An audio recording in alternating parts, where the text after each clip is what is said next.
Andreas, you're in Vienna, I suppose. Yes. Correct? Still. Okay. All right. Well, today we're talking about a guy you've talked about for years, the Unabomber, Theodore Kaczynski. Was I? Yeah, since the first time I knew you, I think you were talking about him. You were impressed by him. No, I think so. It is more the text I think he has written that is quite impressive. The person I think is not that impressive. Not his living in the cabin. Yeah, this living off the land. Yeah, this is quite nice. But you know, the things he did, obviously, yeah, that's a little bit weird. Well, the manifesto. When you read the manifesto, and we both reread it, I was not as impressed with it at this time that I reread it. It had been years since I read it, but I thought some parts were interesting. His interpretations and descriptions of the situation, which still currently exists. Nothing in that manifesto seems like it's old. It actually feels like it's more and more true. Yeah, I think so too.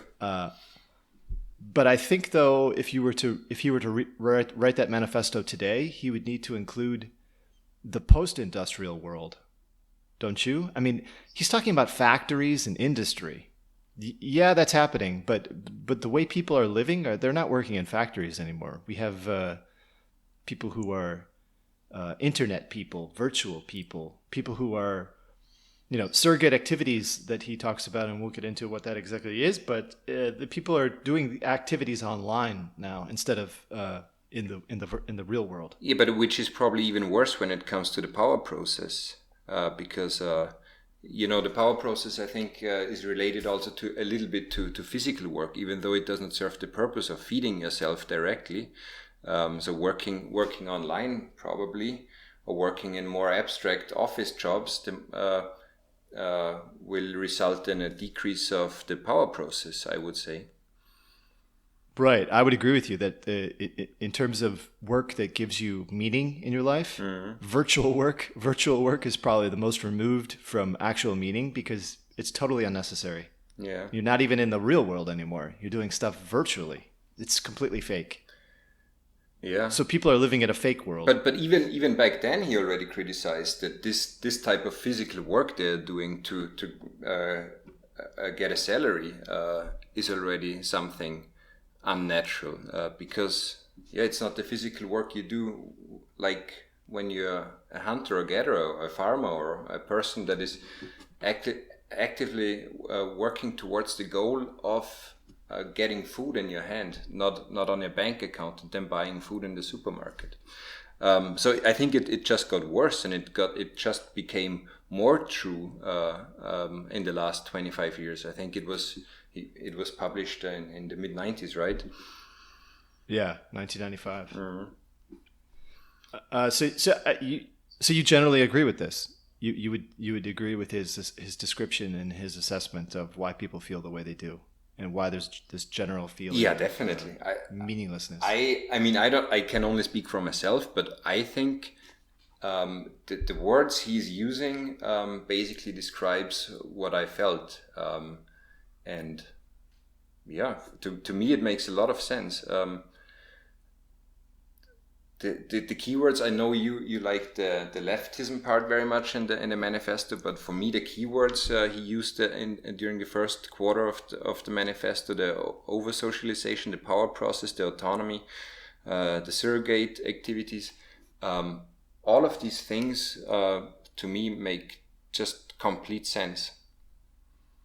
But that, I think, is the best realized part of the manifesto, because the leftism part, I'm not sure.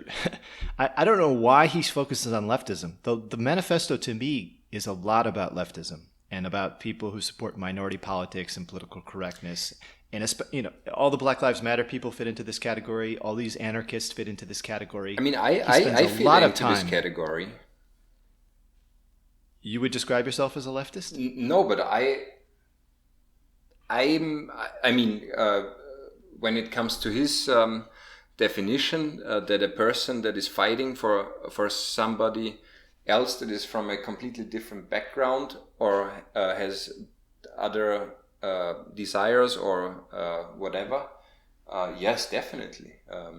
I would consider myself, I mean, I'm a very conservative person in general, but I definitely have a lot of left views. But I think specifically he's talking about leftists as people who, and this is why I think he focuses on them, because they are people that are challenging the system, the industrial system. And they're people that are responding to their powerlessness with a political response. And I think he's attacking them and going after them because he's saying their response is not serious enough, that they're not actually going to change the system, but they're only going to reform the system, and they will have changed nothing. Yeah. I think that's why he focuses on them so much. Maybe he was more disappointed by these people because they could not make a change happen, because he was just surrounded by these people much more than people from other classes, because he was a very educated person.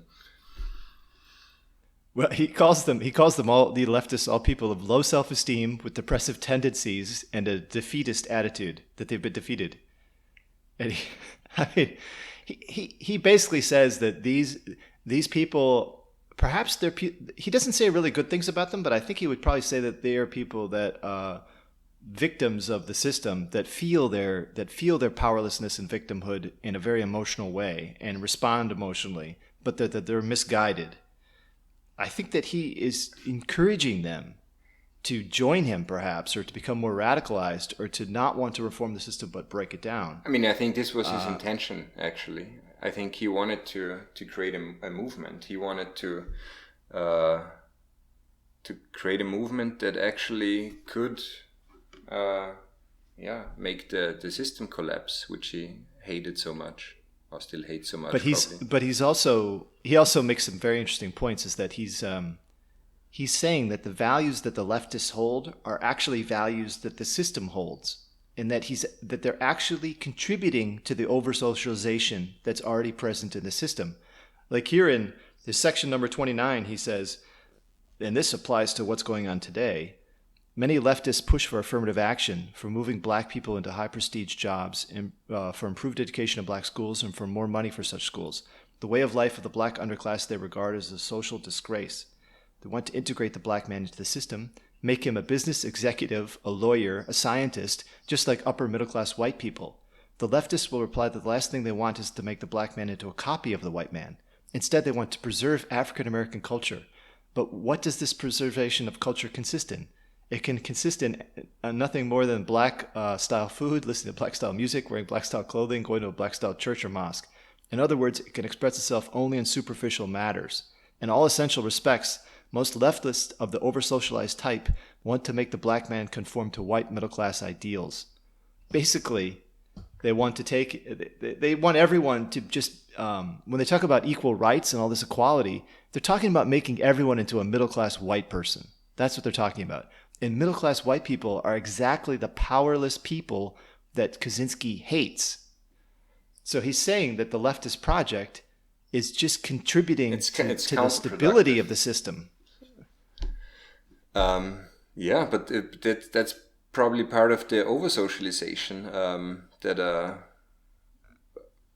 I don't know if this is something that is done on purpose. If there is some very intelligent people, psychological experts that try to make the system work like this and make people be over socialized so they function in the system.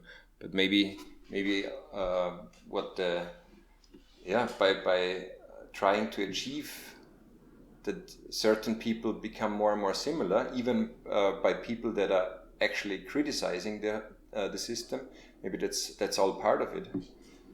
Well, look at who has come out in support of all of the leftists and anarchists and Black Lives Matter. The media basically supports them, which is very left. Hollywood supports them. All these corporations are coming out in support of these protests, ignoring the looting, ignoring the vandalism, ignoring the violence. But they are all coming out in support of it. So who is this revolution against?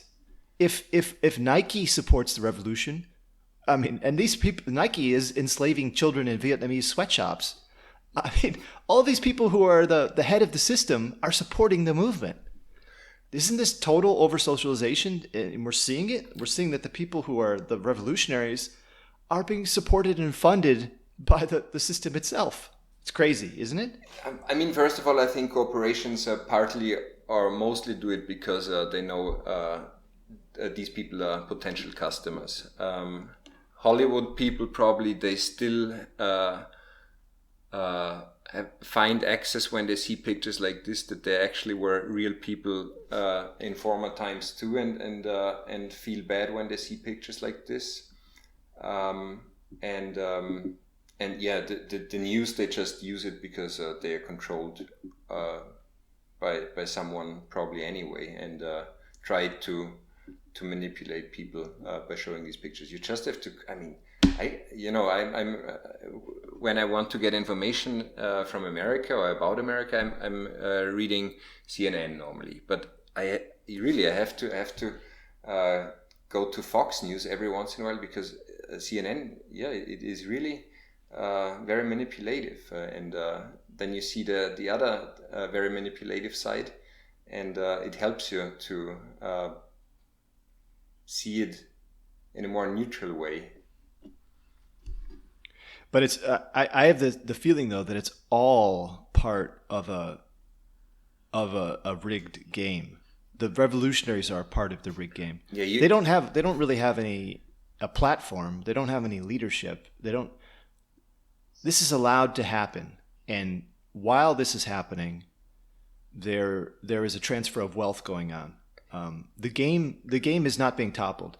If this is the moment with climate change, with coronavirus, with racism, if this is the moment of destabilization that Kaczynski is talking about, where the anarchists need to come out and the people who believe what he actually believes to support the system falling apart, I'm not sure this is the moment.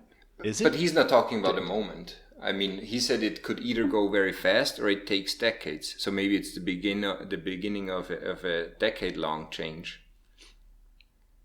Do you think this is true? I think it will. Do you think the coronavirus, because it revealed so many things and because it changed so many things for a big portion of a big percentage of people, the poor people, which are unemployed now and don't have any perspectives. I think it changed a lot, and it could change a lot.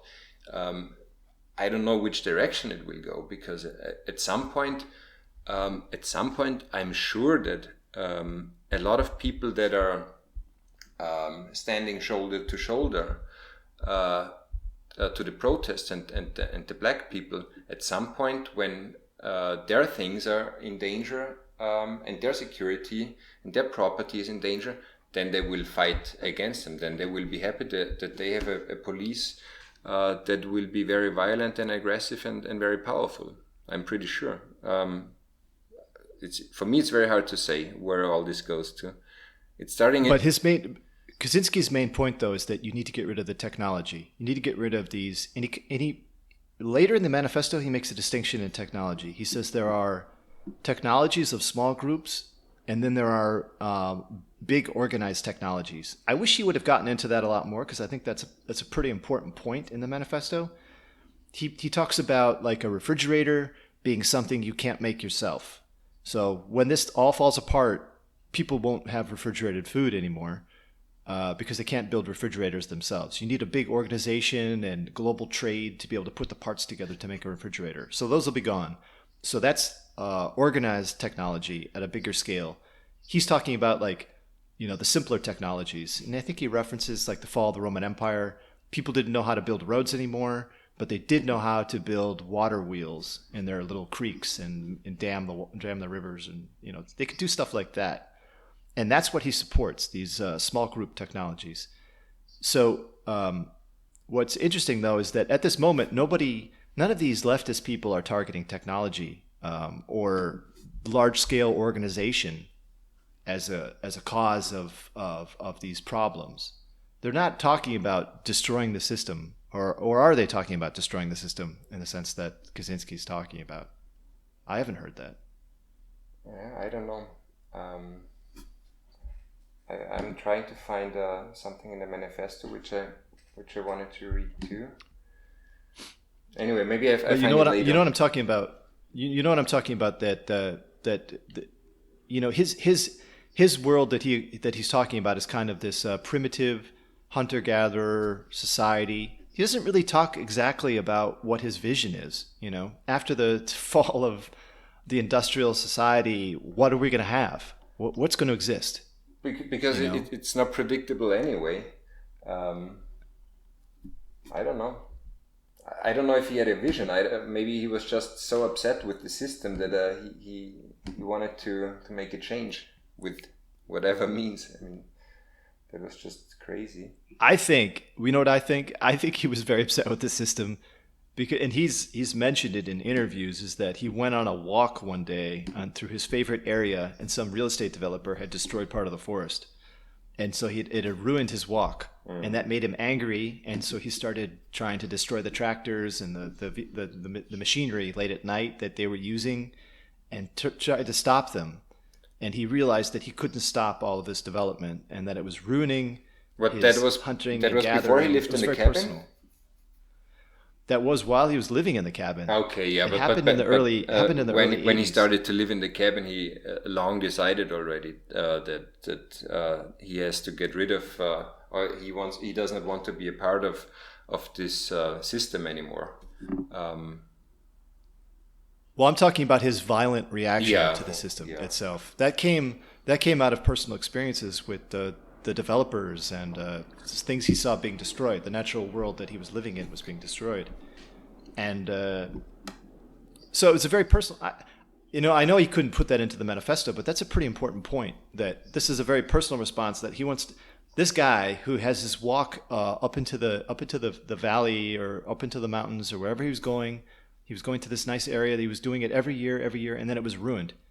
And now he decides that he wants to destroy the entire Western technological system. Yeah, but he just did not have access to a lot of data. He could not ask people what they are thinking about the system. So all of his theories are basically on his very own thoughts. I think he was not talking with other people how they feel, right? No, I think his contact with others was pretty limited. All this is a very personal opinion, what he put down on paper. Right. One of the things, though, that I think is, and I'm not sure I entirely agree with his description of how things are with surrogate activities and power and all of this. I think if he would have thought a little deeper and he would have gotten into the question of what things would look like if we don't have technology, or people are able to stop using technology. That's the other question. Will people ever stop using it if you have it there? I think the only way people could stop it is if there is a prohibition against it. And in America, we do have a group of people who are already living without technology. Yeah, but what type of technology are you talking about? Because what he says, it is impossible, because he's criticizing, of course, overpopulation too. So it is impossible with the population of the Earth, with almost 8 billion people at the moment. It is just impossible not to use technology to feed the people. Right, a lot of people. He even mentions it. A lot of people would have to die if they were going to go live the way that he envisions. But he doesn't get into real examples. There is an example of a people who are living the way I think he envisions, and they live here in America. They're called the Amish. Yeah. The Amish don't use large organized technologies. Yeah, but they don't use anything that requires they have a lot of lots land. For hundreds of years they have a lot of land. The population is already so big. It's not enough land for all the people. For the Amish? No, in general, the Amish people, because they moved from Europe to America probably, I don't know, 200 years ago, and then then they had access to a lot of land which they own now, or which they can use now, and other people cannot just say now, I want to grow my own food too. I want to start my own food production too, because they need land. And there is no land for them. So it is. Sorry?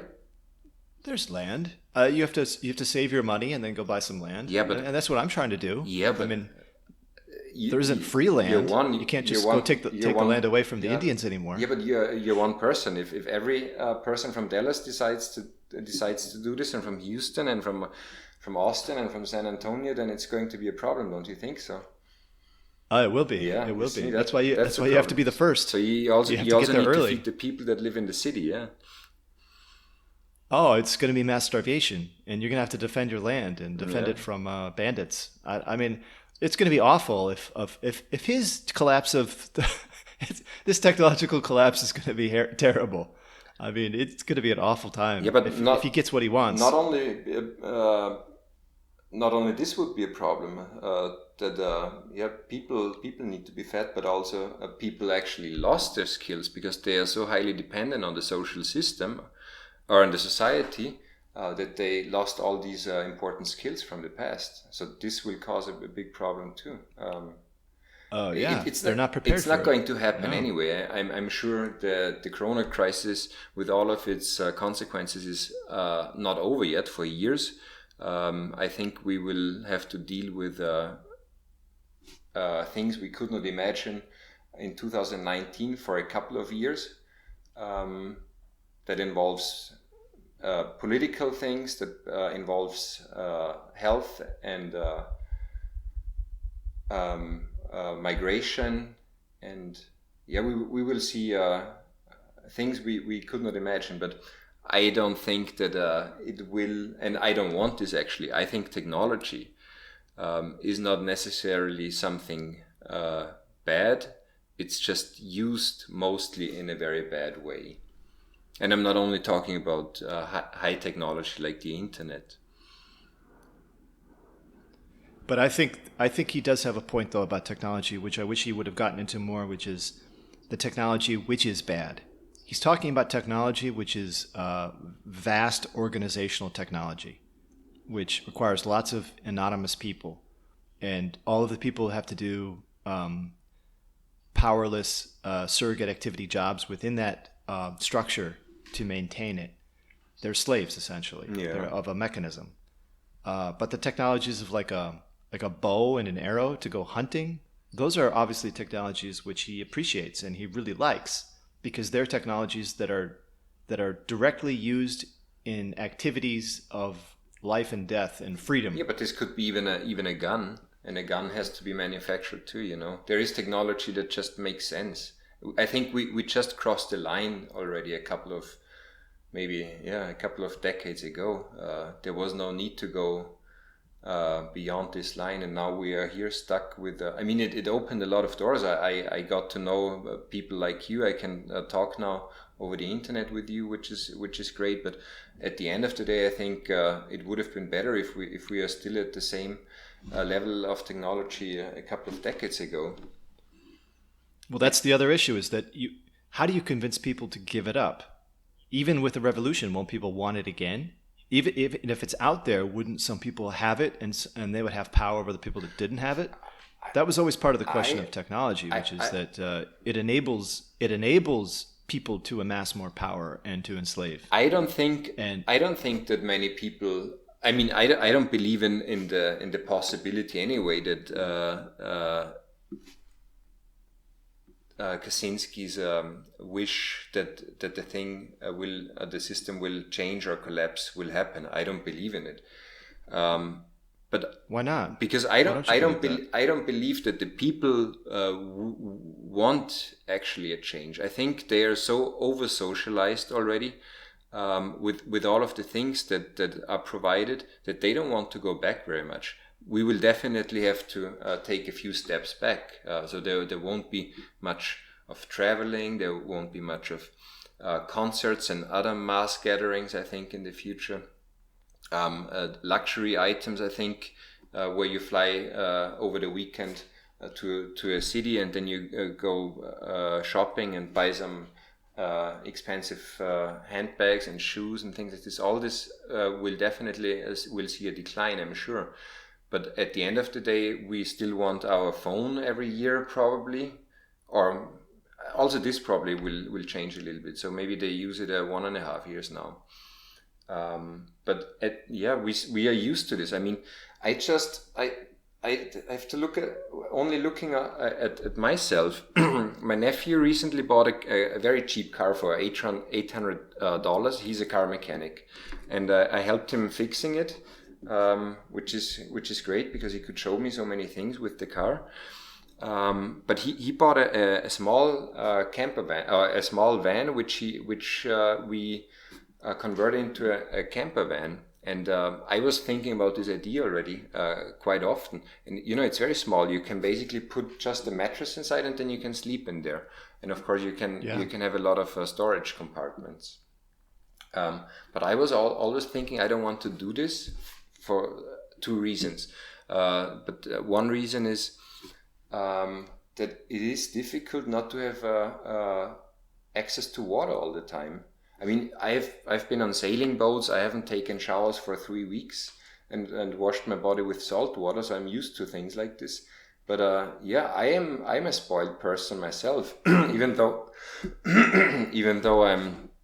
I'm such a minimalistic person. But for other people that need to go shopping, I mean, look at the people during the Corona lockdown. When the shops opened, the first thing they did, they were queuing up to go to their Saturday shopping places. It's horrible to see the people are brainwashed. They need all of these things which are useless, and I don't think there's a possibility that most of them will start to think and say no. Let's make a change. Most people want to keep it. I think very few people would accept what he's proposing, which is that you destroy the system, you renounce technology, and you go back to worrying about food, clothing, and shelter. And that is going to give you meaning in your life. He's discovered that gives you meaning in your life because that's given meaning in his life. This is a very egocentric manifesto. He's basically saying, this is what I've discovered, and now I'm going to tell everyone that they need to think this way, and then they need to come with me on this adventure of destruction to reveal human freedom again. Yeah. I think one thing that's missing, though, and he never talks about it in the manifesto, and I think would give this all a much stronger sense, is the ethical component. There's an ethical component which is very strong for him. He feels very strongly about these things, which is an ethical question. And whenever you talk about an ethical question, you need to. Ethics has a place in religious feeling, and it has a place in divinity. It has a metaphysical quality to it. He's a mathematician and a scientist, and he's trying to give a very scientific, psychological, sociological, theory-based reason for why something should happen and why it's happening, and explaining it. And it fits together nicely as an equation. But the motivation, what gets you moving, is the religious thing. What brings you to these conclusions comes first. What starts you on the path is a religious thing. It's an ethical thing. And I think that's what's missing in this manifesto. And I think that's the reason why a community like the Amish, for instance, is very strong, because they have a prohibitions religiously against technology. They're protected because that's their identity as an Amish person. They won't use the big organizational technologies because it goes against their religion. This is the only way, I believe, to get people to do something like this. It's the only way. I don't know. I mean, I can only speak for myself too, like he did, and maybe for my parents. So, for example, my parents have a beautiful garden with a lot of vegetables, and they do this for their whole life already. And I think that this definitely gives them some satisfaction, and it also gives them, this power process a little bit, because it just makes sense to grow your own food, right? I had the experience on the sailing boat when I was in the middle of the Pacific Ocean. This was a very original experience, I think, which is comparable to people many hundred years ago. And when I caught a fish, and because I knew, we had technical problems. Okay, maybe at some point the portions are getting even smaller than already, and I was hungry every day. And when you catch a fish with your own hands, this is something that it's just, I was apologizing to the fish, but it made me happy in a way I haven't experienced afterwards. I think it is a very authentic happiness that you feel when you live a life which he describes. I think it's very true what he says. And I agree. Do I know? I agree. Do I know that it's too late with 8 billion people? Yes, it's not going to be possible anymore. There's not even enough wild animals that could feed us. No. Yeah. No. Even the Indians were not able to sustain their lifestyles as the Westerners came in the 19th century. They were killing all the game. They were changing the landscapes. It was insupportable, the hunter-gatherer way of life, essentially. It still can be lived up in Alaska. You could still survive that way, and people do. Yeah. That's one of the reasons why I was always interested in Alaska. I was interested in these lifestyles, these pre-agricultural, non-technology lifestyles. But even Kaczynski was finding that it was difficult to live in his Montana cabin. The developers were coming. The game was disappearing. His gathering was not as good as it used to be. Yes, it's all regrettable. I think though, if he had been a little more specific though about the religious aspects of this stuff, and the Amish who have been successful at it, I think that's worthy of discussion. But also, I think giving regular people, these slaves, these people who don't feel good, some experience of this freedom that he talks about. And I think there's ways to do that. The autonomy. Yeah. Well, even taking them out for small tastes of what this could be like. When you put someone into a wild area, they give them the sense of the wild nature, all of this. What's interesting for me is that a lot of people have a very religious response to this thing. Like, you go look at the Grand Canyon. It's very hard to look at the Grand Canyon and not be overwhelmed by the size, the scope, it's just incredible. So to have experiences like that for city people, I think is very powerful and could shake them and show them an alternative to their surrogate activities and their powerlessness. It's this feeling that you get from those wild experiences. You've had them on the ocean, and I've had them on bicycling trips. Yeah, but then again, I would say that even doing a sightseeing trip to the Grand Canyon for a couple of days, it's just another surrogate activity. Traveling is just another surrogate activity to try to make yourself happier. Don't you think so? I agree. Yeah, I agree. If you don't live in this environment, then it's fake.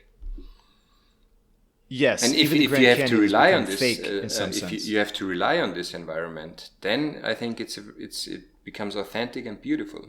Dangerous, of course, but yeah. I agree. But the existence of the wild, that there is a place where things are not manipulated by men and they're unsafe. Well, that's why Alaska was so interesting to me, is that people are dying all the time up there because it's wild. And there's no state to protect you. You can't call someone immediately and have them help you. That is exciting. You feel necessary up there. Can all people have this experience? Yeah, I mean, they probably can't, but at least to have some taste of it, to show that there's an alternative. And the system doesn't have to be destroyed, but people need some alternative. And I think that experience of the wild, it points to something. Yes. And what it points to is something outside the system. And something outside the system, that could be a place, but it could also be a way of feeling about life.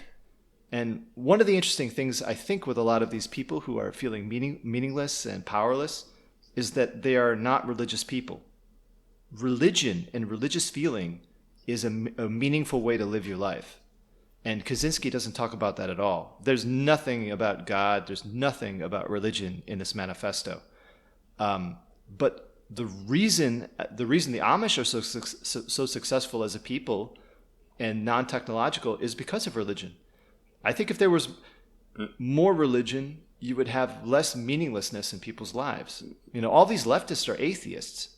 There aren't any Christian people out there looting. Real Christian people, or real, they're not Buddhists out there looting. You know, anyone who believes in God is not looting the local 7-Eleven. Don't you think there's a place for religion in this? No, not at all. And I don't know much about the Amish people, but I don't think that they are successful and happy with their lifestyle because of religion, basically. I think religion is just another surrogate activity.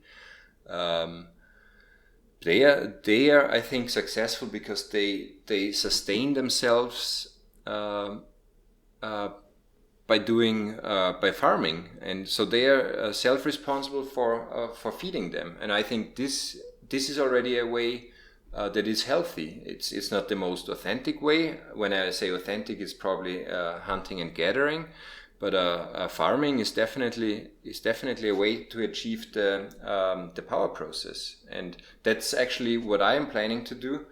So I hope I can buy one of these cheap cars too, and fix it with my nephew. Then I finally can look for a place in Spain, because this is where I would like to do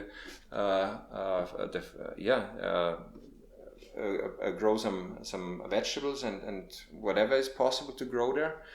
And this is hopefully the way where I find more happiness than in while living this life I'm living right now, where I have access to technology all the time, where I can travel, where I see beautiful things in the world. It's, doing sightseeing and traveling to beautiful places, it just gives you a glimpse of nature. Nature, I think, is the whole experience, which is basically living in it and being dependent on nature, whatever it provides. I think this is a natural experience, not looking at the Grand Canyon. I agree, but also I think it runs deeper than that. And and I'm going to get back to religion in this, because I don't think religion is a surrogate activity. I think religion and the experience of nature are together. They're intertwined. Religion, and I don't mean formalized Christianity or anything, but like, take for example the Inuit hunters. The Inuit hunters would go hunting, and they believed they were led by spirits to the animals. And the animals had spirits, and they were all these things. It wasn't like they had a separate metaphysical idea about life. The physical and religious and was all together. It was all mixed. It was inseparable. So everything they were doing in life had a religious component to it. There were divinities, and there were spirits, and there were hindering spirits and helping spirits. I like to think of the Amish in a similar way. Like, their version of Christianity is a part of everything they do, from their dress to their farming, to their denial and not use of technologies. Their buggies with the horse-drawn carriages. These are all in their daily activities. They're in their renunciation of technology. It's a religious act. So they're constantly living and breathing this religious sense of their own lives and their own community. And it makes them very strong as people. And I think it makes their lives very, very meaningful. I think that's what's missing. We've separated out the ethical, religious components to the technical components. We have a society that's based on techniques and technology. But so is the Amish community. And it's renounced. I mean, the ethical and religious. What? So is the Amish community. It's based on technology. They have certain technology, technologies, but limited ones. Which community is, technology. 20 years old, but it's still. It was back then probably the most modern one. No, I think it was only a technology. They only use technology that the group uses. Like, so when they build a house for a new family, they do it in like one day. They all do it together. All the community comes together and they build a house for the new family. And they do it very quickly. And it's all these people working together to do it. They don't use any machinery. They just use people. And so there are all these activities which are community, small group activities, which are impossible to do on your own. They can only be done together. Mm-hmm. And they don't use anything. They don't. I mean, do they have refrigerators? I think they might have refrigerators. I mean, they probably have some stuff Kaczynski doesn't like. But they don't use cars. They don't use automated things. Maybe they don't have refrigerators. I don't know. But my point, though, is that their lives are filled with godliness, and they're always being faced with godliness and divinity and ethical questions, and that gives them meaning. Even if they're doing something that doesn't seem to be necessary, they're doing something that's meaningful because it's being done in a godly way and according to a religious thing. I don't know. I don't think that religion or technology necessarily have a strong impact on being able to live this life that gives you a meaning. I think you can have both, or you can't have both, and it's still possible. Of course, technology, you have to make a compromise at some point. You cannot, technology makes you dependent on the technology, and it makes you dependent on having income and things like this. But I think to a certain extent it could give you more flexibility than being dependent on it or on somebody else. So you can use it. I think it. But freedom, one of the other aspects of this, the way Kaczynski was living and what he's talking about, that native people and primitive people would never live like Kaczynski lived. They would never live alone. They always lived in small bands and small communities. Yeah. It's definitely not healthy. The position he's coming from is a very bizarre one to native people. To the lone individual off trying to create his whole life. That's a very Western idea. Those are only really Westerners who live in that way. So it's kind of interesting. He doesn't get in enough. I would not describe it Western, because it's just some very religious people, I think, that did it a couple of 100 years ago. But it's not a Western thing. It's just some weird people that do this. And I don't think it's healthy. Living alone in the middle of nowhere, and that's definitely not good for you. But do you think that's what he envisions for everybody? I don't think so. No, when things fall apart. No, because he's criticizing the society of being this massive structure you cannot understand anymore, because they make the rules for you.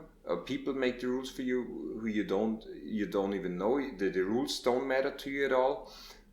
So he criticizes the size of the society you live in. I think he definitely agrees that a small community is the best way to exist, and even bigger than a family, multiple families. And I think I really believe that too. I think that's the most natural and healthiest way to exist on this planet as a human being, in small communities which are overseeable, understandable, where everybody cares for each other, everybody knows everybody, everybody has different skills, every skill will be used, so every person is participating in the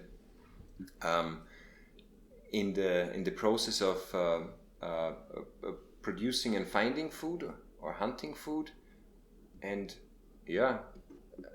once it reaches a certain scale, I think it's getting out of balance, and this is what happened long time ago, I'm sure.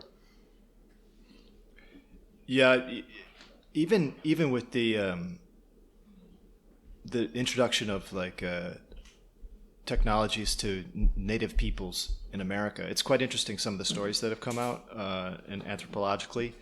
Like when they first started trading with the Indians, they would trade for pelts and skins, fur. Mm-hmm. And the Indians discovered that they could trade the fur for sugar and for different products at the trading posts.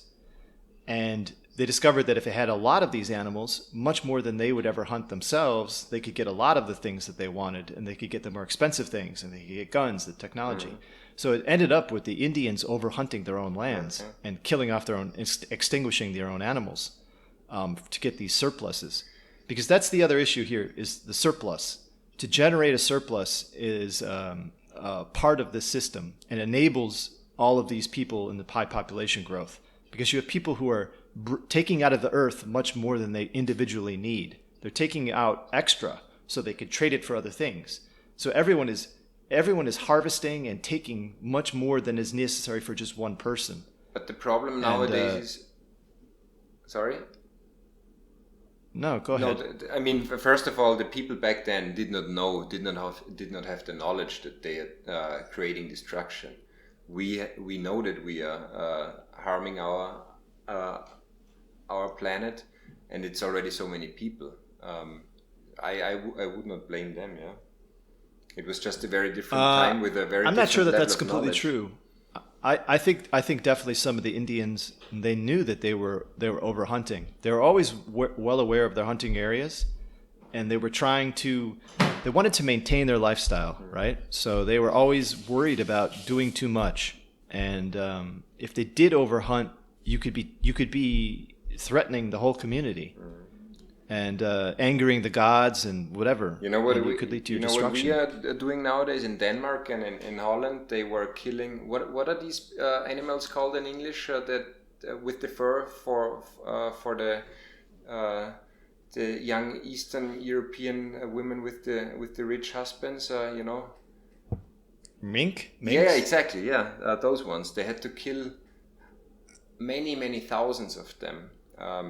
No, really, because I know, because they get the coronavirus, so they were infected. It's what? Yeah, they killed the minks because of the coronavirus. Yeah. You know, they use this animal for the laboratory to do some testing, antibody testing and things like this. So they share a lot of similarities with the human being when it comes to genetics, and because of this, they can get the coronavirus, and where they are breeding these animals to produce the fur for these expensive clothes. They had to kill, I think in Holland it was more than 100,000 of these animals, and in Denmark it was a couple of thousand too. It's a sin what we are doing. Well, it's awful, the industrialization of killing of animals. Mm-hmm. These places are awful. The pain that this system inflicts on the other animals and on the planet is awful. Mm-hmm. And but when you say something like that, you're talking about ethics. You're saying you're causing pain to these animals, and we shouldn't.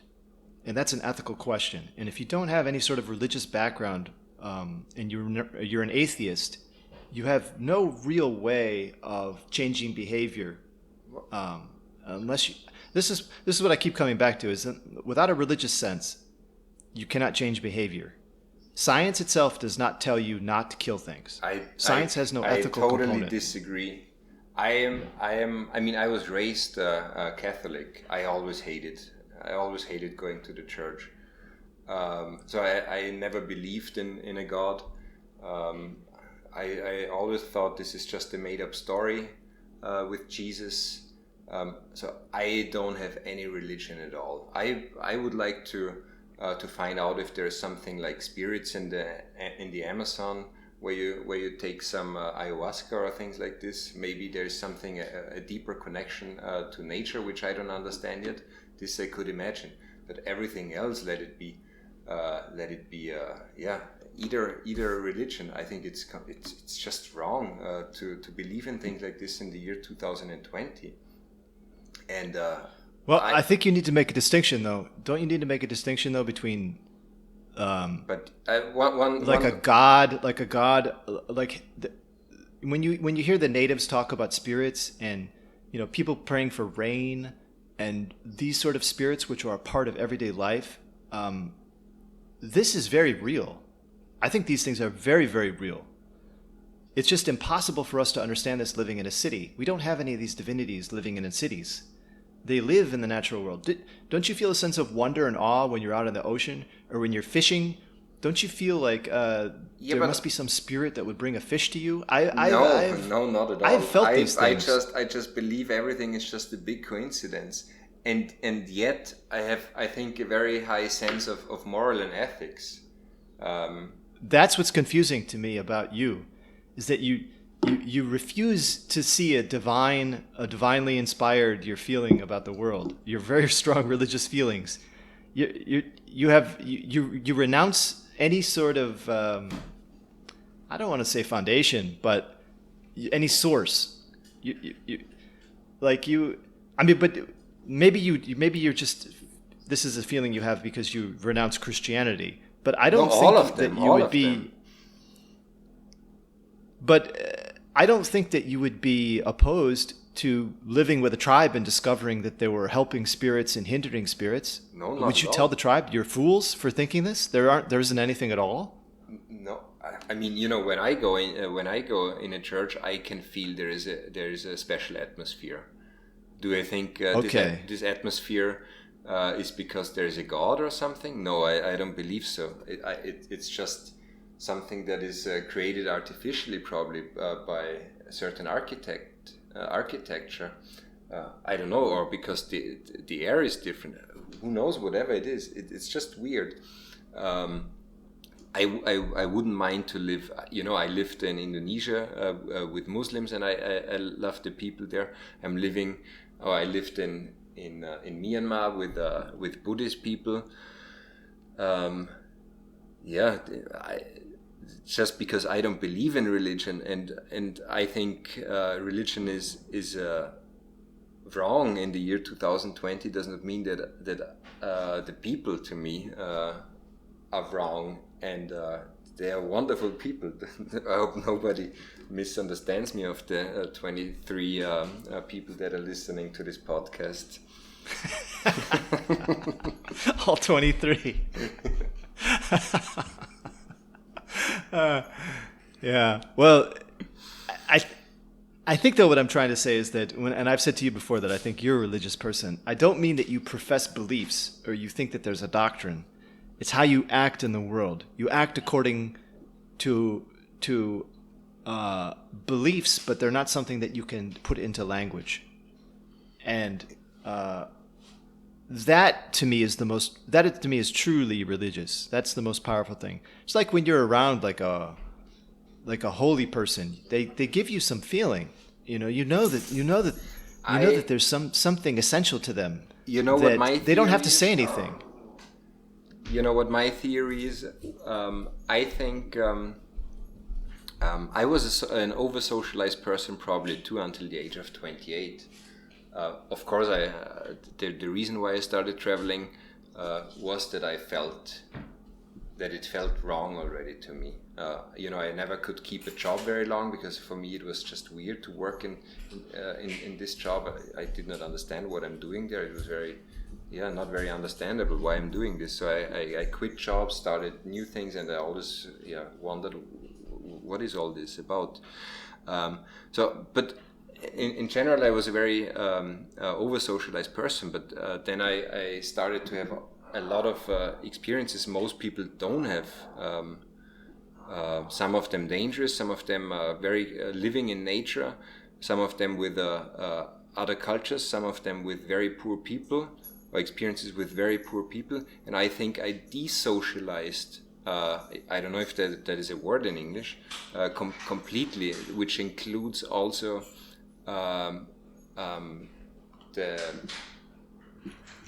the values and principles, even about ethics and moral.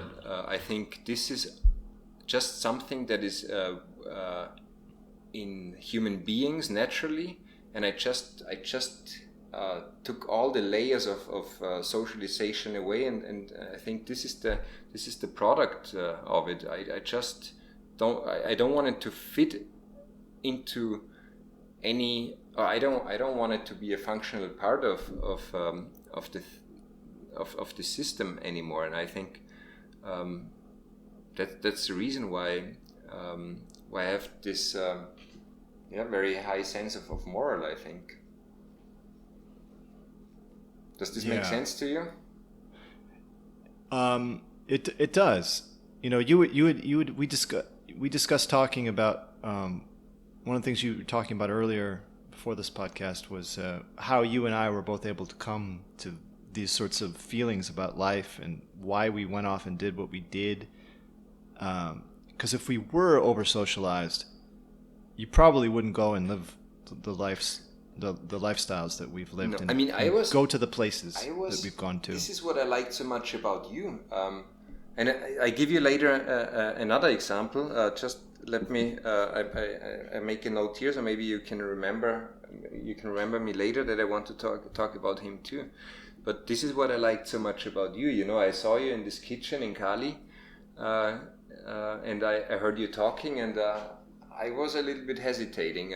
But once you said that you're basically cycling, that you were cycling in Europe, and you gave up on a great career which you had ahead of you if you wanted to, because obviously you're a very intelligent person and you have actually a very high degree, and to give up things because you think it is wrong, that is for me very admirable. And you were a person already in a very young age that realized this, which I realized much later. Actually, I was 28. You were I don't know how old you were when you finished university, and even before already you knew that you're not going the typical American path, and to give up things like this.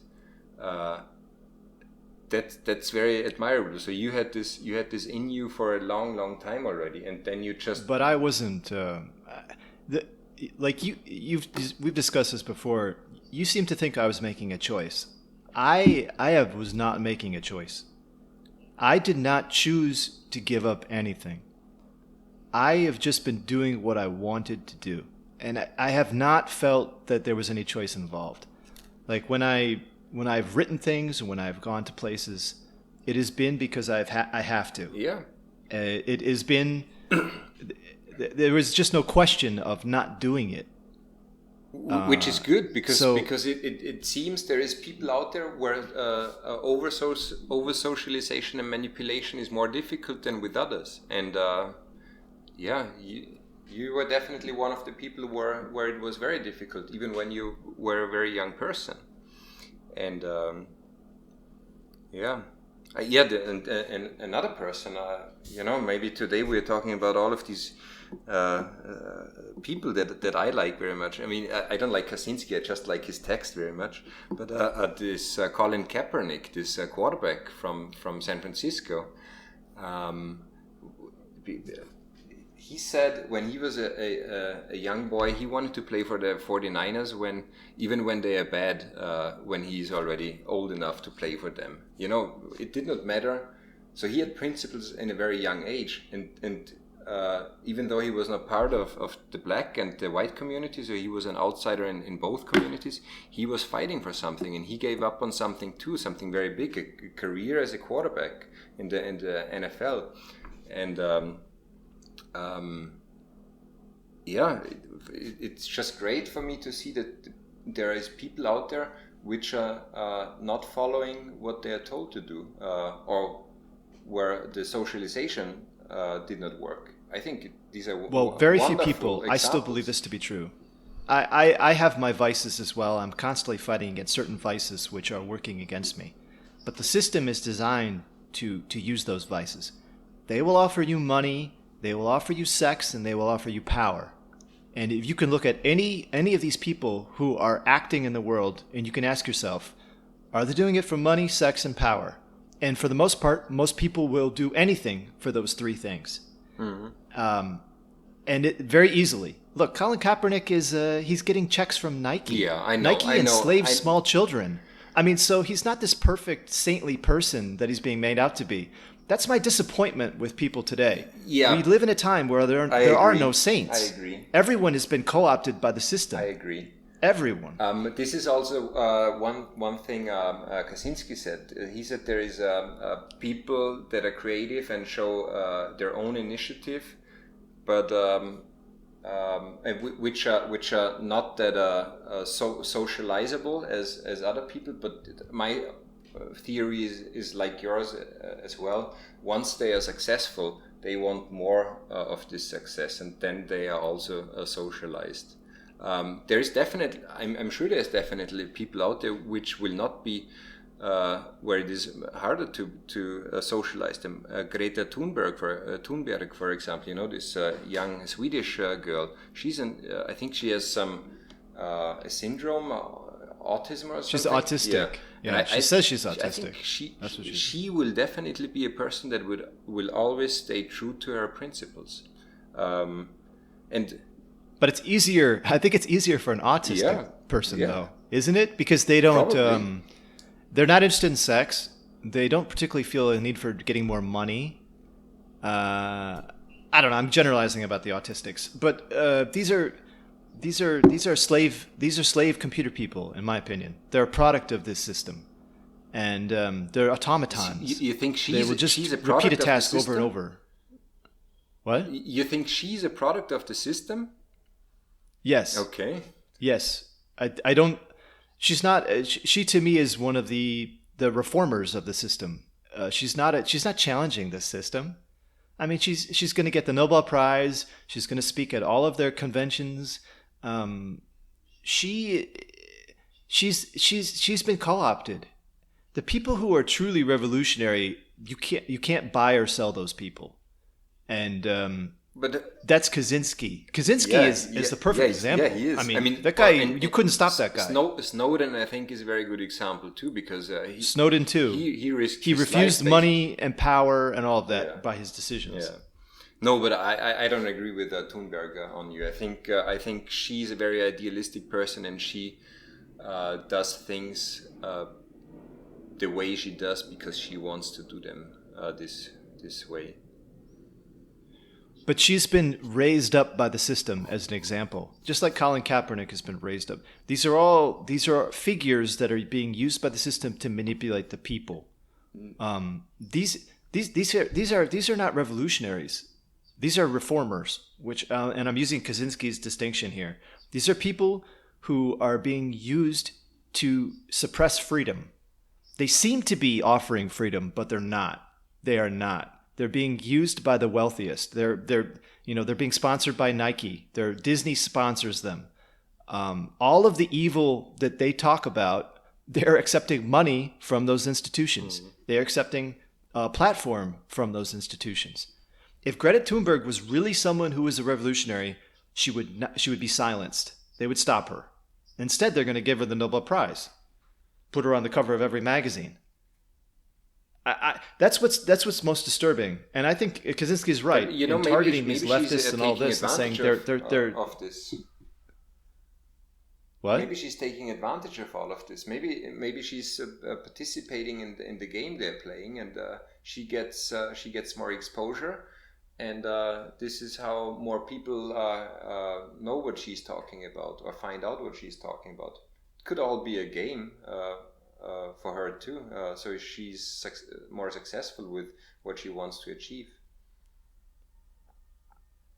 Yeah, she's admittedly a sick person. She's an autistic person. She's got a problem.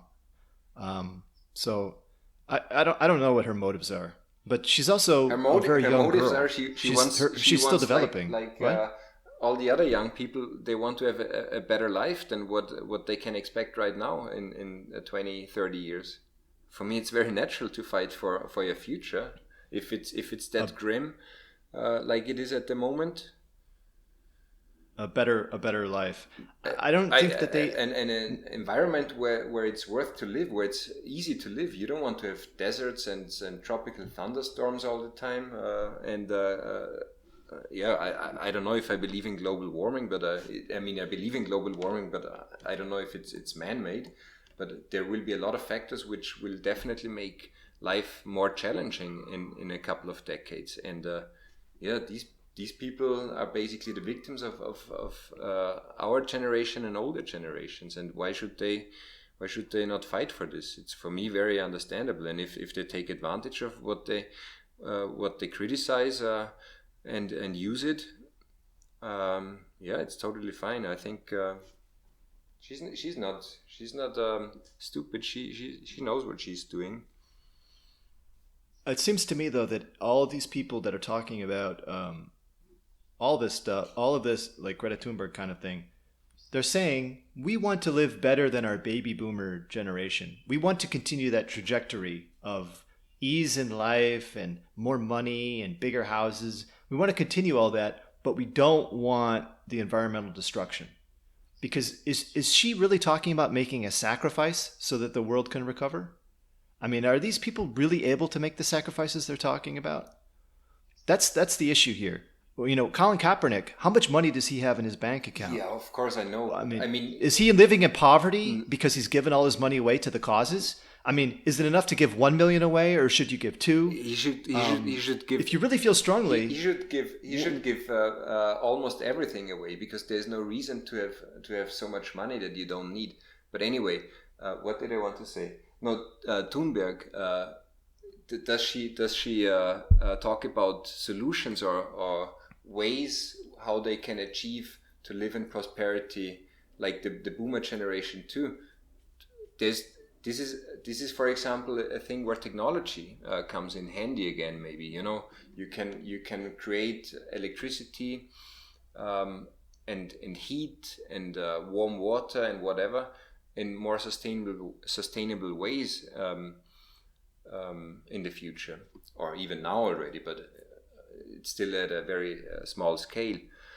Of course, there will always be an impact. If there's many people living on this planet, there will always be a manipulation of nature.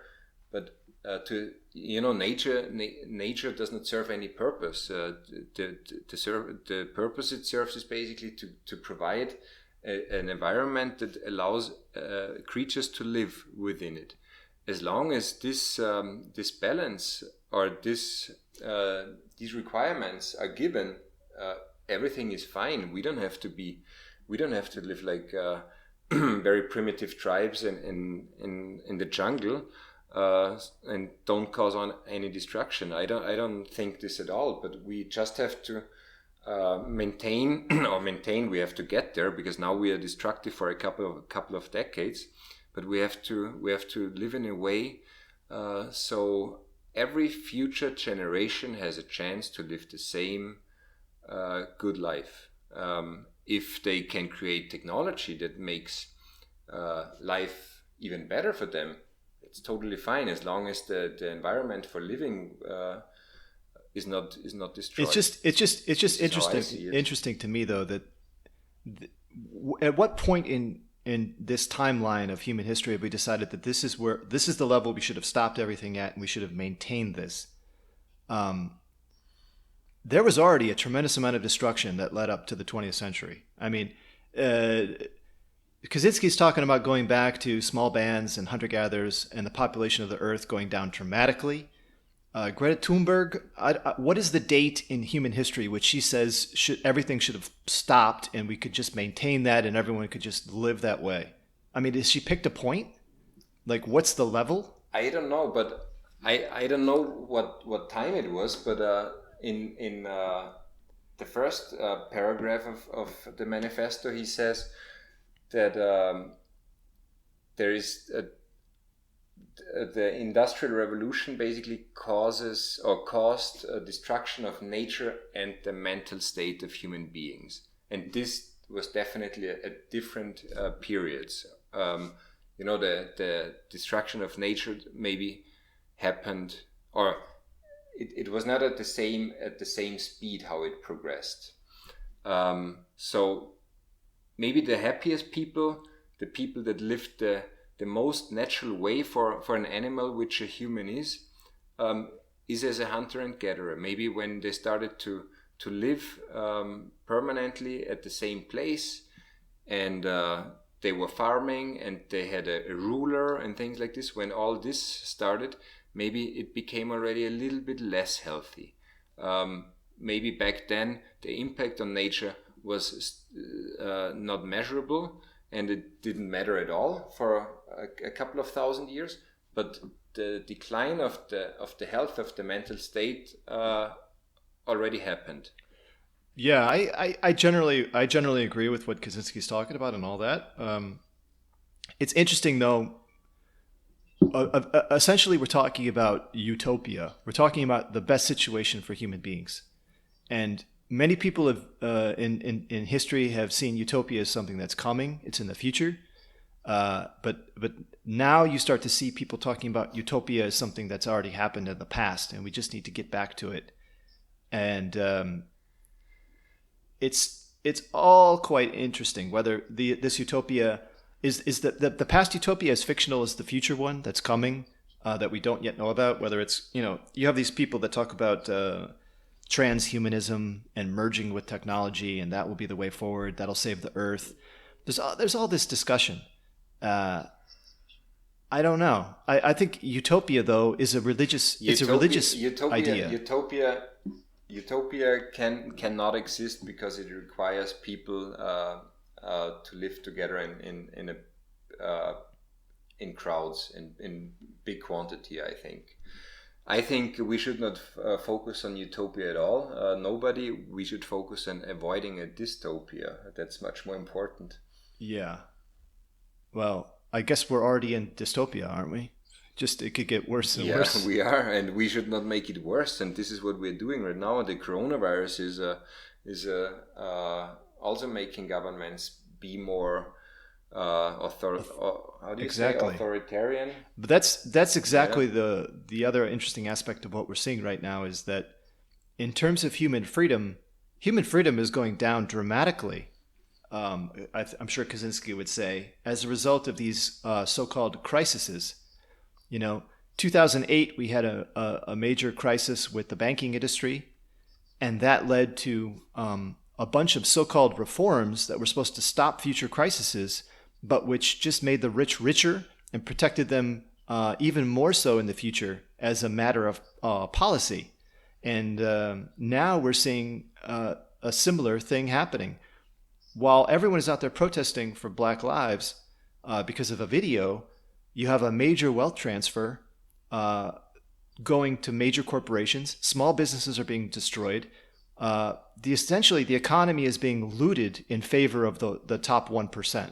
And they're doing it under the cover of the violence and rioting and social revolutionaries are out there. It's a big joke to me that people think that they're causing some change in the world when they're being stripped of all of their money.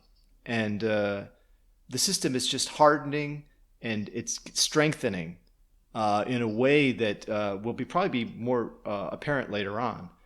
But I mean, come on, the real revolution is not taking place right now. It's not.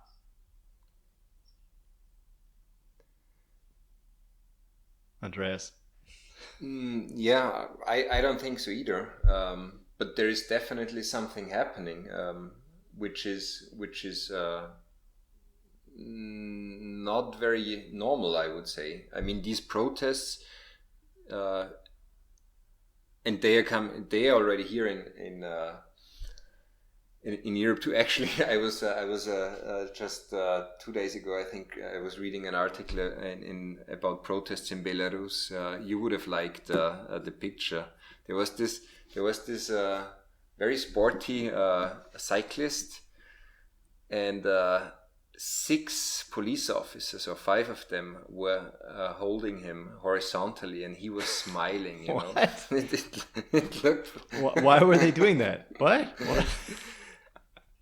No, he was just part of the protests, and they just got him off the bicycle, and 5 officers, I think, they were holding him horizontally, so he could not move anymore. And I think he saw that there's a camera, and he was just smiling into the camera. It looks great. But what I don't understand is, why are these other countries having protests?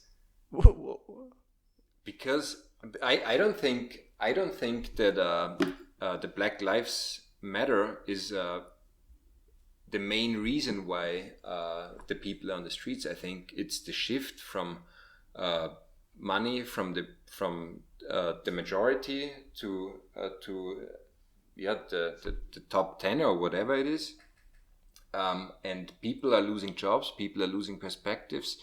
They think it's an unfair world they have to live in.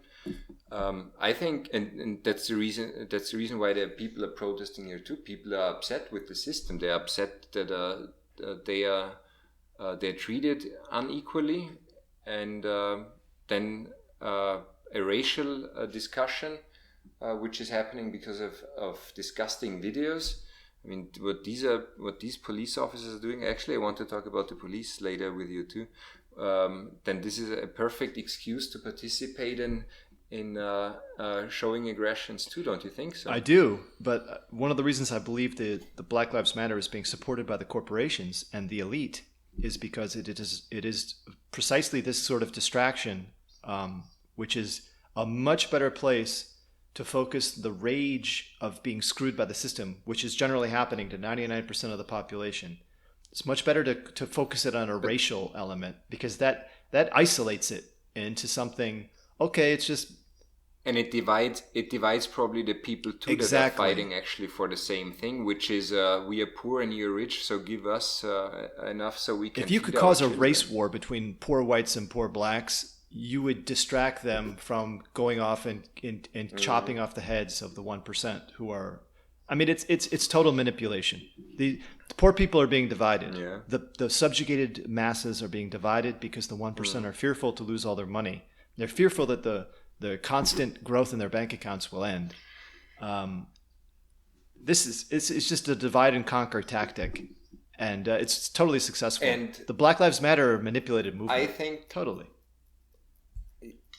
And yeah, I don't know where this is leading to in America. If this, I mean, you told me before it's already slowing down, but I'm sure desperation and lack of perspectives is only getting bigger in the next couple of months when more and more people are getting unemployed and the food banks are getting empty. So this is definitely not the time where people are stopping being on the streets and fighting for their rights. This will come more and more, I'm pretty sure. And I think Europe has a major advantage compared to the US. We have a social system, and we are already talking. I mean, there is already more and more voices talking about tax on wealth, and even more voices about universal income. And I think this would be a way to avoid social unrest. If you'd guarantee, I mean, you know, it just makes the things Kaczynski is criticizing so much, being dependent and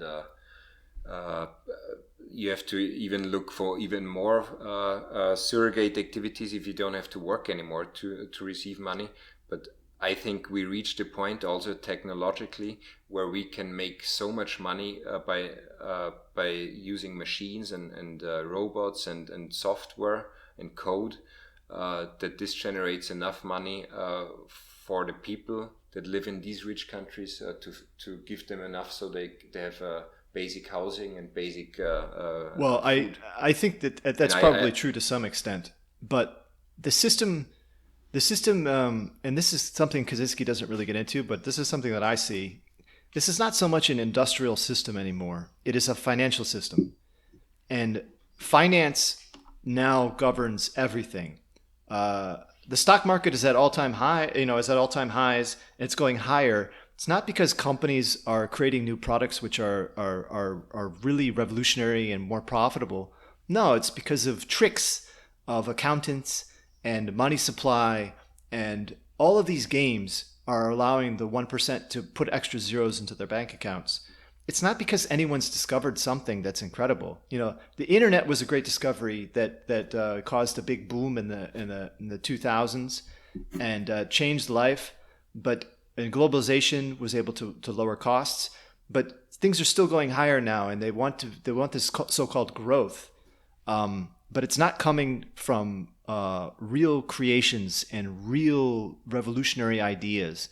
It's coming through financialization, through debt products, through leverage. And these are all just machinations of these greedy little Wall Street minds. And but this is the system. This is what the system has become. They're just gaming the system to get richer. They're not creating something to get rich. They're just gaming it and playing the game really well. And the poor people, of course, the 99% of people who don't have any assets, they're not experiencing any of this inflation in their bank accounts because they don't own anything. They're all renters, and they may never own anything. This is one of the reasons why I think young people are so bothered. They've got tremendous debt from their education. They're not getting employed. They have no chance of ever owning a house. They can't even own a car outright. I mean, all of these things are further and further away from them than they were for their parents, and they see things as getting worse. Yeah, but can a society exist that is basically not working for the majority of people? I don't think so. Yeah. And if the older generations, if they are dying, if they are not financing the system anymore, at some point it will be just losers that are responsible to keep the system alive. This is not going to work. So they have, in my opinion, they definitely have to think about solutions. Because 1% cannot take care of well, that's society. why you seeing in America even the universal basic income being talked about, and you saw the first with Trump. Are you talking about it? Yeah, we're talking about it here, and we've already seen it with the coronavirus payments. Okay. Everyone received a check from the government, and they're talking about doing it again. I think this is the first step. This is exactly what I'm talking about with if you give people money, sex, and a feeling of power, you can get them to do anything. And so I think that the demonstrations on the street are the expression of power that the system is allowing people to have. And the money is being directly transferred from the treasury to people's bank accounts. So people are getting money. This is how they're going to stop the revolution. This is how they're going to stop the system from collapsing. And the sexual component, the problem with that is that the coronavirus is very disruptive for having sex.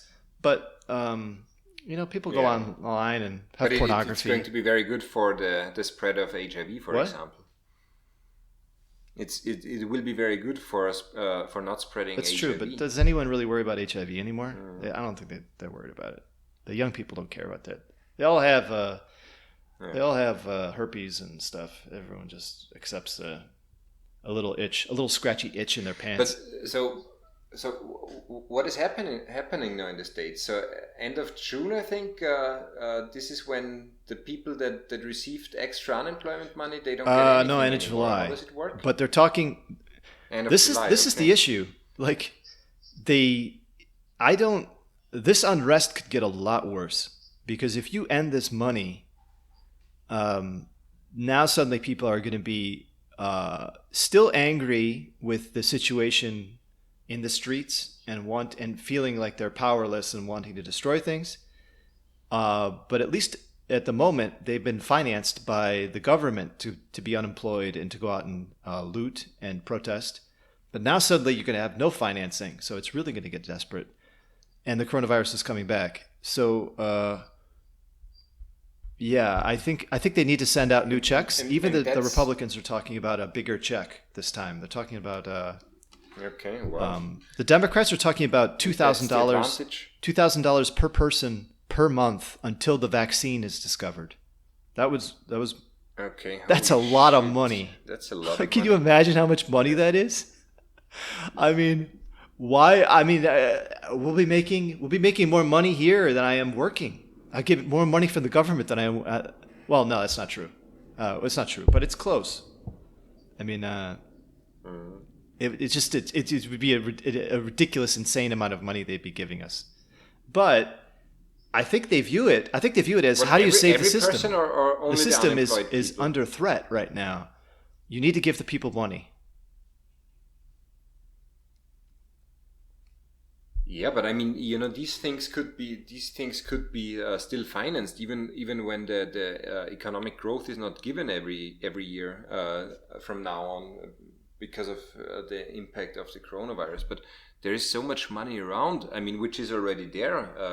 I know that rich people they're invested in companies and other assets, but I'm sure there's a lot of things where you can have access to, and this money is not used at all. And I'm sure that they have to take responsibility. The rich people that the society is functional.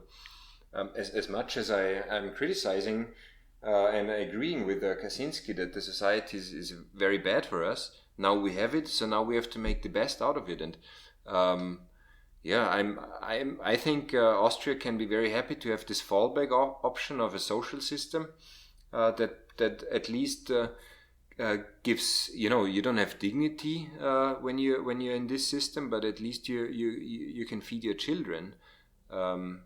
That's already something. And America for me is a very big question mark. I don't see. But these $2,000, everybody would get, or only the unemployed people? No, everybody.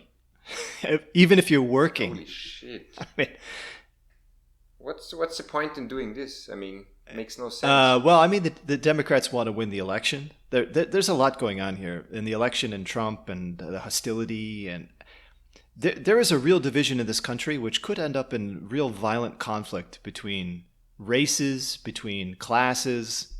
The lines are being drawn, and I think the people in power, the 1%, the elites, they're playing a dangerous game, promoting some of these divisions. It may keep the people generally in line and keep them from targeting the very wealthy, but it could cause such chaos that it will, it's going to spill over. The violence and the things are going to spill over into places they can't expect. You can't control the mob. You can't control this crowd behavior, but they're certainly promoting it, setting it in motion. And there might be other forces as well. I mean, it could be some internet trolls in China who write a Facebook thing that, let's go loot this Saks Fifth Avenue on this at this point at this time, and then they order a pallet of bricks to be put nearby, and then they send out a tweet: the bricks are here at this place. And I'm sure there's a lot of different subversive components. But with the internet now technology, it's very easy to create a crowd of bots and to get real people to follow them. So it's incredible the power. There's been a power unleashed with the internet, which governments used to be the only ones who had this power. Now some guy in his basement could start a riot somewhere thousands of miles away, order a pallet of bricks. And I mean, recently there's a lot of DDoS attacks happening too in Australia. Amazon, I think, had to deal with it, the biggest one in their history. And maybe there are some forces out there that try to destabilize everything. Maybe Kaczynski has still friends out there. Well, a lot of these Antifa and anarchist people, they read Kaczynski. They love this manifesto. Even the leftists are reading this, even though it's critical of them, even though he's critical of the anarchists. They read this stuff. They really are interested in this bombing and killing the right people and causing a revolution. I'm not so sure, though, that they're, you've heard about these primitive anarchist types. There's quite a few of them. They probably all live in Portland and Seattle, but they're out there. You mean the Antifa? Yeah, there's Antifa that I think are influenced by Kaczynski. They're sympathetic. Yeah. There's Kaczynski types in these protests. I'm sure of it. They've read Kaczynski. They've read the manifesto. I mean, when you read the first paragraph, there cannot be any person on this planet that disagrees, right? That disagrees that industrialization has been terrible for humans? Yeah. Well, it's been, the 1%, it's destructive. The Rockefeller family and the Carnegie family and all of these industrialists, don't you think that they are pretty happy with it? Yeah, but I mean, they are aware of the fact that it's destructive. It's destructive for the people that are working for them, and it's destructive, or that make them richer, and it's destructive for nature, for the environment. I mean, everybody just must understand this, that's the case. I don't know. It seems like I have a cell phone, and I know the cell phone. I have Nike shoes. I have all these things which I know were created. People were tortured. People were abused to create these things which I own, which I use. I have all these pleasures which are based on human suffering. I'm surrounded by it. When I eat meat, I try and only eat meat that minimally hurts animals. But in many other ways, I am accepting of destruction to other human beings. It's interesting that I'm a lot like the animal rights people. Like, I care more for the animals than I do for the other humans. Like, I seem not to give a shit about the other humans because, all the stuff that I'm surrounded by involved human suffering. A lot more actually than animal suffering, but animals did suffer too. And they, No, I'm aware of this fact actually. Very consciously when I have to do some shopping or when I do some shopping because I need something which I use afterwards, I try to avoid this to a minimum. Just recently, I bought a watch I was eyeing for a couple of years already. Which was not necessary, but I just everybody has something that is that is not necessary, and but normally I try to buy secondhand stuff because then I think okay, secondhand that it was already the first owner that caused pain and suffering during the production, or he was the reason why this pain was caused, because they were looking to find a consumer. So that's an excuse for me to, or makes it easier for me to buy things that I need. I buy them secondhand. well, I agree with that. I think that that's a good way to look at things. You're not contributing to further destruction and enslavement. Yeah, because it happened already, but at least I don't create additional pain and additional destruction of environment. Yeah. Yeah. But then again, I'm not a functional member of the society because I'm not paying tax. But that was never my intention anyway, to be a functional member of society. There's this guy, I think I discussed him with you. His name is I forget his name, but he subscribes. He was a real estate developer, and he made all this money in Philadelphia. And he then suddenly decided to give everything away. Yeah, yes, I still am. I still am. He's definitely someone I want to talk to. But he follows. What's interesting for me is that he follows a philosophy called utilitarianism. I don't know if you've looked into this. It's trying basically, essentially, to make decisions which benefit the greater good. That are you don't think about yourself, you think about what would be the decision to benefit the most people, and that's the proper decision to make in all circumstances. And this guy, what? Yeah, but that's not possible anymore. That's not possible anymore in being part of a society that is that big. In a small community, it is possible to think this way. What are the consequences of my acting? If you're doing something in a construct like a state with a couple of million people, it does. Like, let's say you go to the shoe store and you want to buy shoes, and there's a shoe that's made not with slave labor, and it costs $1,000 to buy that shoe, and there's one made with slave labor, and it costs $10. Okay, yeah. Or this guy gave all of his money away. He wasn't Colin Kaepernick, who still has millions in the bank, who's telling everyone to give their money. This guy didn't tell anyone to give money away. He said, "You don't have to be like me. I'm going to do this." And he, without any notoriety, he wasn't trying to become famous. So he rejected fame. He rejected money. He gave all the money away because it was a utilitarian idea that the money was serving no purpose with him. It could help other people more than just sitting in his bank account. And then he said, "Oh my God, I have 2 kidneys. I don't need a second kidney. I could save someone's life with my kidney. I'm going to give my kidney away." And everyone thought he was crazy. But he was subscribing to a philosophy. Now, I find this very interesting.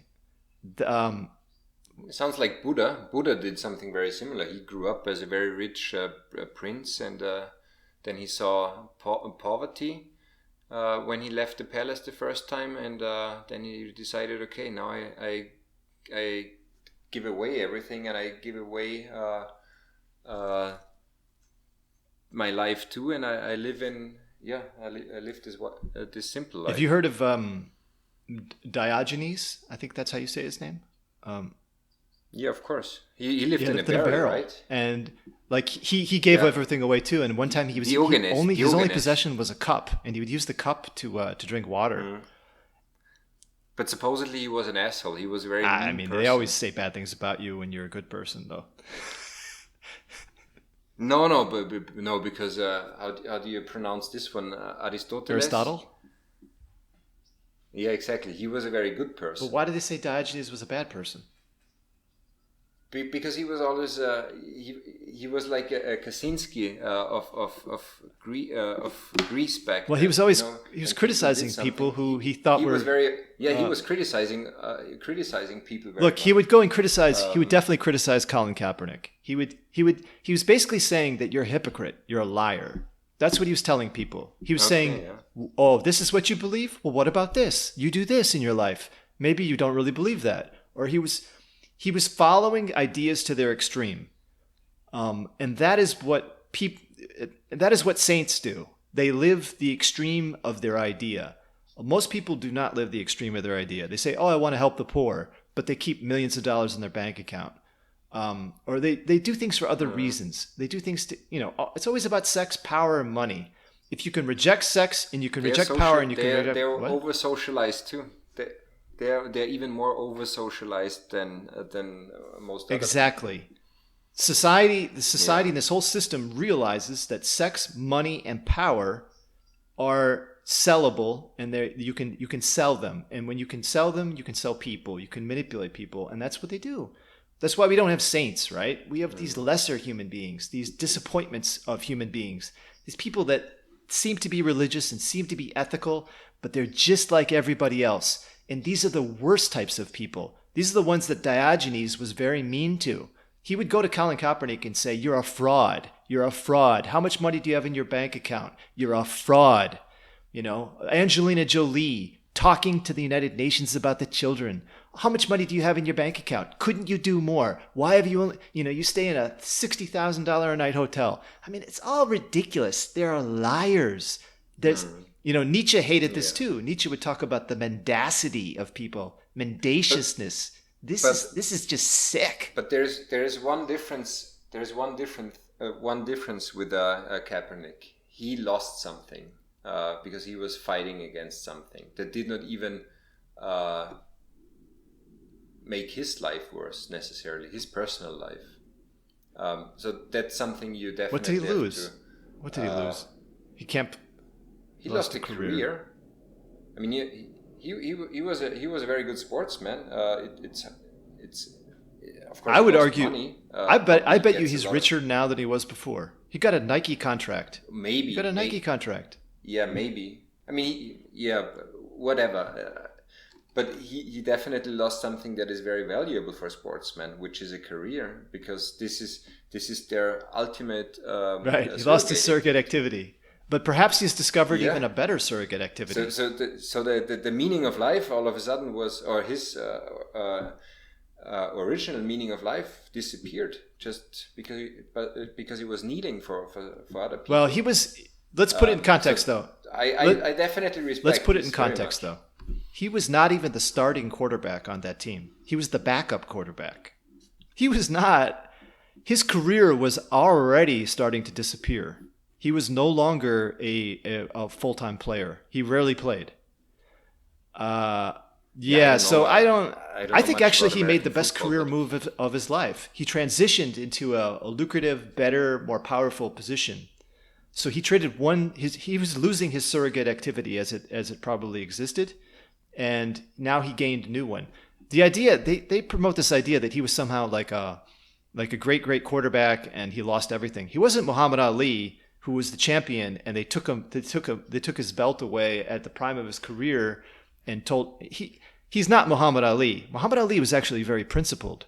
Muhammad Ali was principled because he was a religious man. Because he said, "I will not go kill yellow men. You could take my belt away, you could take my livelihood away, you could take my career away, but I will not do it." That's why Muhammad Ali was a saint. He was a great man because he rejected being manipulated and co-opted by the system. Colin Kaepernick, he's got a Nike contract. God damn it. I mean, it's disgusting. Yeah, but he was not planning It doesn't this. matter. You They know, always I dangle think these that things in front of you. Look, they will come to me if I ever become, if I write something, they'll come to me. They'll go, "Oh, we can produce this. We can bring it to these parties. We can take it to New York. You can introduce you to these famous people. You can." They will offer all this shit to you, and it's shit. That's how they fuck you in the ass, and then they own you. You know, when you begin to take the I first mean I little bit of the that they offer you, then they get I you. I know what you're criticizing, and that's the reason why I like you so much, because we are very similar in this context. Back in Buga, for example, uh, uh, I think you left already, and I had with Miguel. I had to do I was doing the catwalk thing in the shopping mall, and then this model agency guy wanted to talk to me, and Miguel translated because back then my Spanish was very bad. And so he asked me if I want to work in Bogota because they are looking for European-looking models, and I said no, I think your industry is not my type of work. I don't want to do this. Um, I and these are the things that these are the answers that I admire so much of people. When you said with a career ahead of you that you just want to cycle in Europe and live in Bulgaria or whatever. Um, so maybe Kaepernick should have said, no, I don't want to benefit from what I did. I just want to fight for the right Well, thing. he's It would have been naive. better, I but was very naive. I didn't realize people were manipulating, and I didn't realize this until later in life. I was lucky when I was young that I knew exactly what I wanted to do, and I didn't see any choice. And I was not. You couldn't manipulate me with money. You couldn't have paid me any amount of money to get me to change what I was doing. Okay, so I was just resistant to money as it was. Money is one of the first things they use. Sex is another thing. And I was resistant to that as well. Sex wasn't, a girl. I left a girlfriend when I went off to Bulgaria and was going to do all that stuff. We'd been together for 4 years, but I never thought to myself, oh my God, maybe I should stay for the girlfriend. No, I never did. It was not even a question mark. And you'd say, well, maybe you didn't love her. Of course I loved her. But what I felt I needed to do was so powerful. I couldn't be stopped. Now, okay.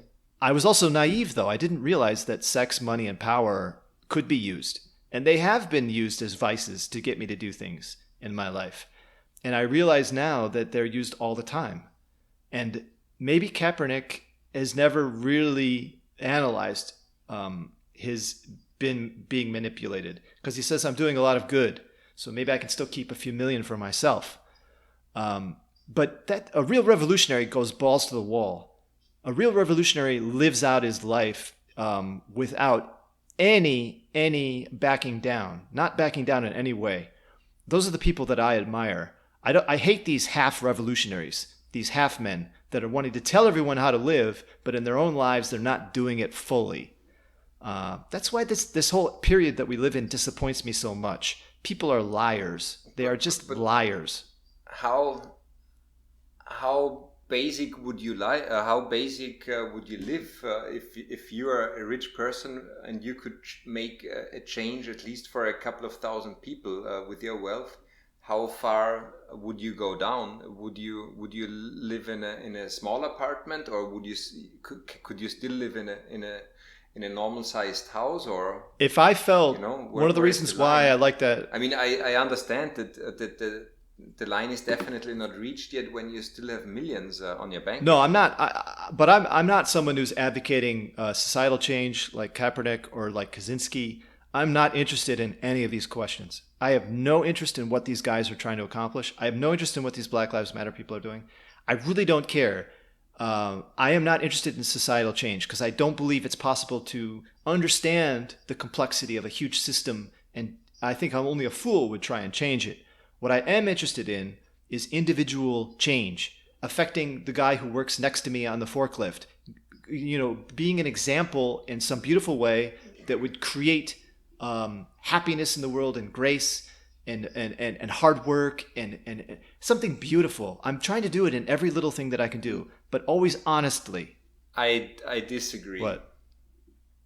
I mean, I agree that you should be a wonderful coworker, and you should make the working hours for the other forklift driver as great as possible. I totally agree with this.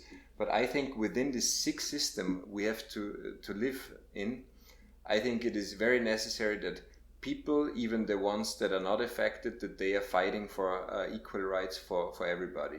I think that's our human duty. Equal. Look, I have no idea what the whole equal rights thing even means. I think if people had more of a sense of their families and their friends and the people around them, and they were honest with themselves and with each other, you would have real meaning in your life.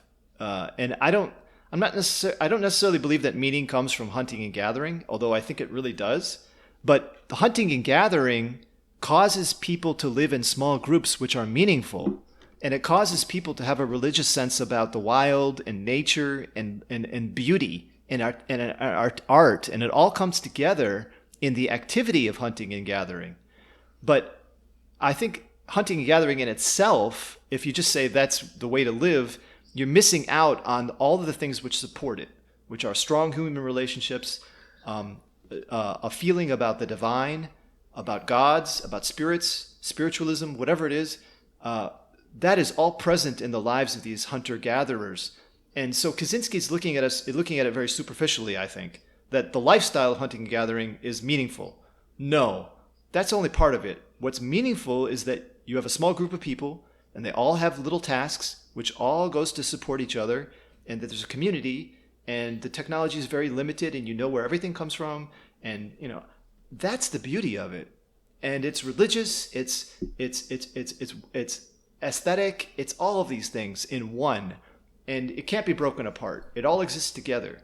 So when you talk about reforming a society and giving meaning in people's lives, I think there are other components other than just how you get food to survive. It's aesthetic and religious, and you need to take that all into account. That's my criticism of the manifesto, that life is a lot more intricate and broad for hunter-gatherers than just the superficiality of getting food and eating it. I mean, family, of course, can be demeaning. I think he also describes it. It's not the power process itself, but it's also much more than a surrogate activity. But family is something which is not a right some people have. Gay people definitely don't have access to family. Straight people have, in my opinion, and we should fight for this, because there's no reason why they should not be able to live the same way or the same happy family life like others. And I think that's our duty to fight for equal rights. The Black Lives Matter movement, or when poor people want to have the same privileges as the middle class or rich people, then I'm doing something counterproductive again. Because then I'm just doing everything that Kaczynski is criticizing in his manifesto, to just become more over-socialized. Because the poor people, actually, it reminds me of the proles in 1984. Those are the ones that are less socialized than the rest of the society, and actually they must have. Overall, I mean, I don't know if I can say this. I don't know if I hurt somebody, but I think they have a deeper meaning or a more meaningful life than the people that always had access to. Well, that's exactly it. I think the people that are. So I don't know if I don't know if it's counterproductive to actually should try to help them to get there too. But I mean, being killed by police officers, this should not happen. I mean, there's no denial. I agree with that. You shouldn't be killed by the police. But at the same time, segregation and isolation socially and limited opportunity is not the worst thing in the world. I think it leads to separate and breakaway communities which are not socialized and which they may have a lot of difficulties in survival. They're better and more interesting. Rap music came out of these terrible places in the Bronx. I think about gay culture. Gay culture to me was always very interesting when it was totally subversive and underground. You had to meet in bathrooms. There was secret code language. You really had a strong sense of community. And they were very powerful. People had meaningful lives just because they weren't socialized and they felt oppressed. The oppression thing is also very attractive. Look at all these white people who want to feel oppressed and feel like they're a victim. They're all middle class. They're all miserable. They want to say, oh, God, now I feel I'm a victim. I'm a victim. Well, it gives them a sense of meaning. But it's a false victimhood. They're not real victims of anything. And so it's a lie. They're lying their way into a meaningful life. And this lie is going to collapse. It can't survive. Andreas. We are getting close to 2 hours. I only have one last question because I read this question somewhere and I found the answer very interesting. Can the police be defunded? And the answer was actually no. It's not possible because for decades there was a lack of education. So it is necessary to protect the society from people that never got access to education. Is that true, you think, in America? That the police can't be defunded? Yeah. I guess they're going to try it in Minneapolis, Minnesota. They're going to eliminate the police. No, but is it counterproductive? Will it cause more crime? Because the structure is already so broken with a lower class that was never granted access to education. I think if you eliminate the police, you eliminate a very serious deterrent to crime. I think most of these poor communities that have lots of criminals, the last thing they would want to see is the police gone. I mean, if someone breaks into your home, who do you call then? What do you do? So personal protection, all of that is now going to be in the responsibility of individual people. I think it's probably a mistake. Police do serve a purpose, and one of the reasons why they do is because some people in this country are so abused, and criminality is an occupation, and now you're going to say basically the criminals can run free. But basically, criminality is a consequence of a system. Yes, it's a total sick system. You know, there's always a reason why things are this way. So I don't blame criminal people. I don't blame rioters. They are just victims that became. The only thing I can blame is dishonesty. I could just say I could look at what your positions are and your actions. If you've misinterpreted a situation but you're acting honestly based on certain principles, then I'll appreciate that.